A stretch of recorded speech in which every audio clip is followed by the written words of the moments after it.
অতএব গুনার নিয়ত যদি মনের ভিতরে আসে, গুনার নিয়ত, জিনা ব্যভিচারের নিয়ত, সেটার জন্য গুনাহ লেখা হয় না। দরজা দিয়ে বাইপাস করার সময় মায়ের বডির সাথে সন্তানের টাচ লেগেছে, হয়তো বা কোনো রকম ভিন্ন রকম একটু তার অনুভূতি হয়েছে, তো এতে করে তার কোনো গুনাহ হয়েছে কিনা, এবং তিনি যেন লজ্জিত নিজের কাছে নিজে, আসলে আমার মধ্যে এরকম একটা কেন আসলো অথবা এমনটা হয়ে গেল কেন, এই বিষয়গুলো নিয়ে তিনি খুব আপসেট আর কি। এটির জন্য তো আমাদের বোন দায়ী না। না না, হ্যাঁ, এটির জন্য আমাদের কিছু উলামায়ে কেরাম দায়ী।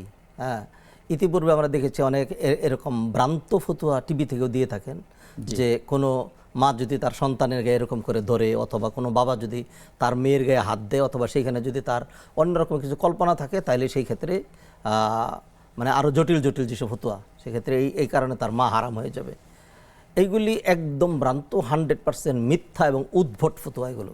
হ্যাঁ, একজন মা তার সন্তান, মানুষের যে কল্পনা যেগুলো আসে, হ্যাঁ, মানুষের মনের ভিতরে যে ভাব আসে, এটার জন্য কি গুনাহ আচ্ছা আপনি একটা দলিল দিবেন তো আমাকে?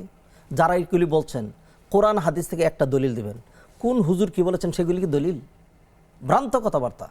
আল্লাহ সুবহানাহু ওয়া তাআলা বলছেন, লা ইউকাল্লিফুল্লাহু নাফসান ইল্লা উসআহা, মানুষের সাধ্যের বাইরে আল্লাহ কোনো কিছু চাপিয়ে দেননি। এটি কখন নাজিল হয়েছে?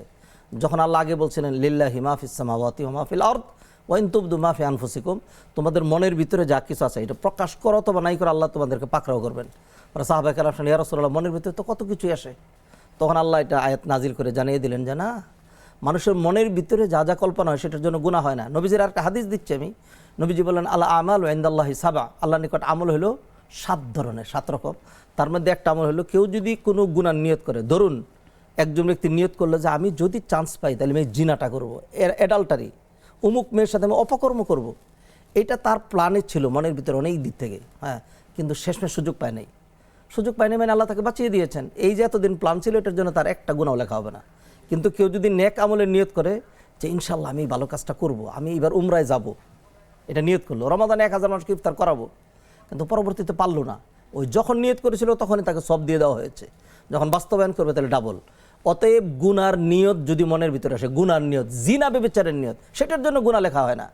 আর হলো মা তার ছেলের সাথে একটু টাচ লেগেছে, অথবা বাবার তার মেয়ের সাথে একটু টাচ লেগেছে, এটার জন্য কি কল্পনায় আসতে পারে? তাইলে আমরা কি, তাইলে আল্লাহ সুবহানাহু ওয়া তাআলা আমাদেরকে এঞ্জেল অথবা ফেরেশতা বানিয়েছেন?